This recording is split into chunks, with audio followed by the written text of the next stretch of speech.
Incoming transmission. Picture this. A recording studio somewhere far, far away.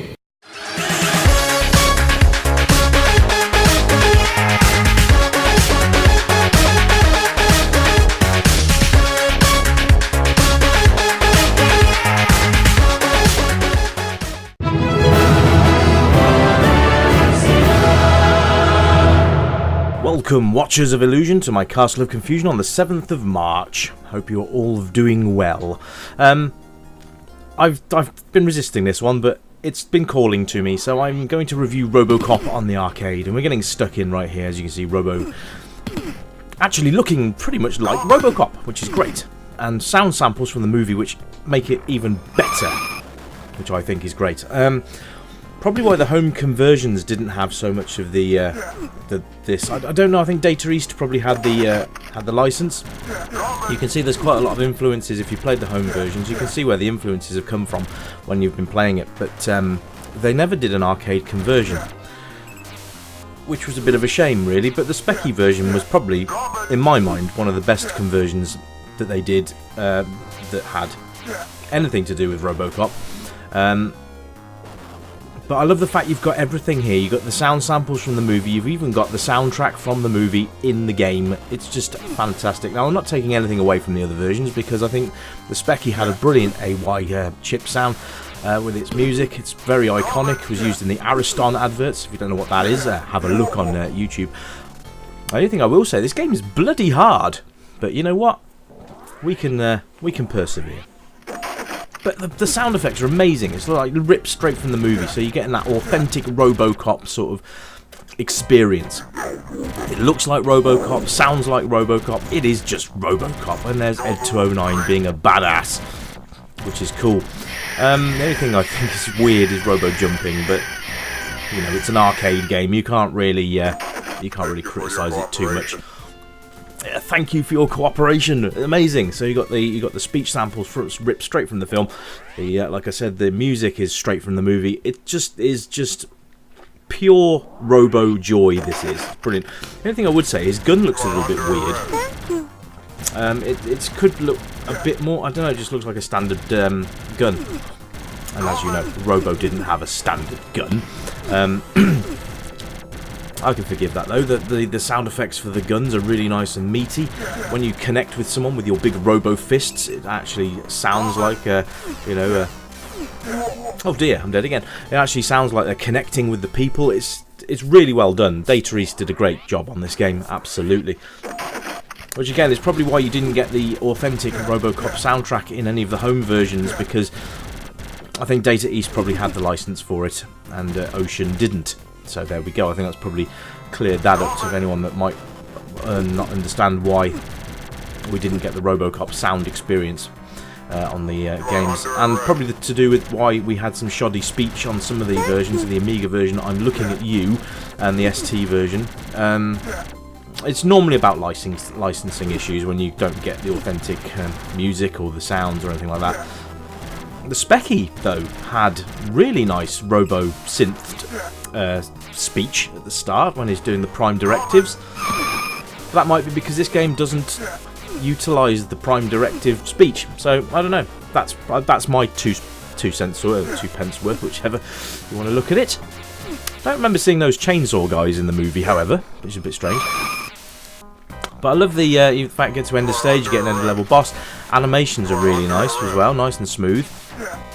And the scrolling's nice and smooth as well. You get that really nice gritty Detroit look, which I think again is really cool. I don't have much power left, do I? These chainsaw guys are a real pain in the arse. I'm dead again. This game is it's solid. So if you're looking for an easy game, don't play RoboCop, because it's not easy. But you know, it's such an entertaining game that you don't really mind pumping the credits in. And I think that's where the hook comes in. They've even got the animation there. You saw that spinning the gun round his finger. Absolutely fantastic. I love this game. Played it on the arcade back in the day. Didn't get very far in it though. I played it. I think actually, didn't the Amiga and the ST have a version of this? I seem to remember playing a conversion.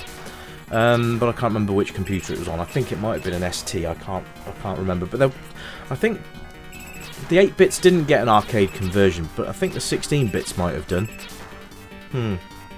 Have to look at that one up. I seem to remember playing a version at home. You guys can help me out. Leave me a comment. Did you play RoboCop on your Amiga or ST? Was it this version? Was it an arcade conversion, or was it pretty much the same as what the Specky Amstrad and C64 had? Despite the C64 not being able to be completed because of a nice bug that they left in the game. Other than that, I think the home versions did a pretty good job, to be fair. And then there was some spin-offs as well. There was RoboCop vs Terminator, there was a RoboCop pinball game, and of course there was RoboCop 2 and 3, which came on the Amiga, especially RoboCop 3.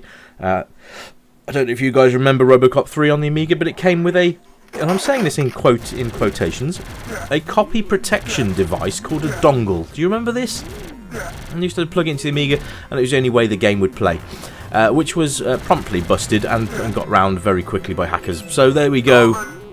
It was just a bit, just a bit of waste of time. But it was a rubbish game anyway, so what a big waste of time. And never mind. So here we are in the Car Crushers, and oh, okay. With any contact with those seems to kill you. Then again, what doesn't kill you in this game is more to the point. Now this is interesting as well, because you can see here that the names are obviously quite long. But you can't put more than 3 letters in. I think that's a little bit misleading. It's a bit of a shame. Never mind. So let's carry on and give you guys a bit more of RoboCop on the arcade. I think that's supposed to be Clarence Boddicker. I'm not sure. He seems to have too much hair to be Clarence, but I mean, how are you supposed to get up there? Never mind.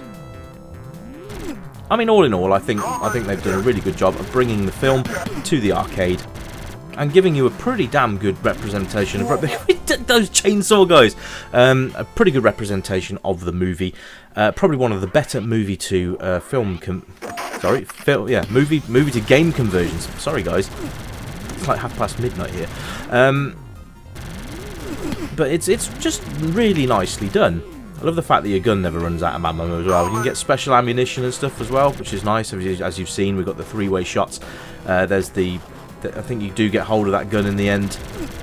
It's quite cool. I can't seem to get onto that ledge. I want to go and get whatever that is. So I can jump on there. Nice. Let's jump off there. There we go. So I can go and get out whatever that is. I think it's power. Extends your power, which you bloody well need in this game because it's few and far between. You don't get too many health pickups. That's probably a criticism I would have with this. But it's just solid punch, shoot your way across Detroit. And, well, it's just RoboCop. So there you go. If you haven't played the arcade version, it's easy enough to try and get your hands on. Have a look online. Put in some searching, I'm not telling you where to look, but you can find it. So if you haven't played Robo, it's about time you got into old Detroit and busted some asses, so to speak. Dead again. How many grenades that guy's chucking at me? Never mind. Anyway, folks, this has been the Retro Revival Show. I've been Rich. This has been RoboCop, and just want to say hello to new subscribers, and hi to you existing subscribers. You guys are awesome. You keep the channel going, so thanks very much for that. And I'll be back soon with a new review. Keep retro, and bye for now.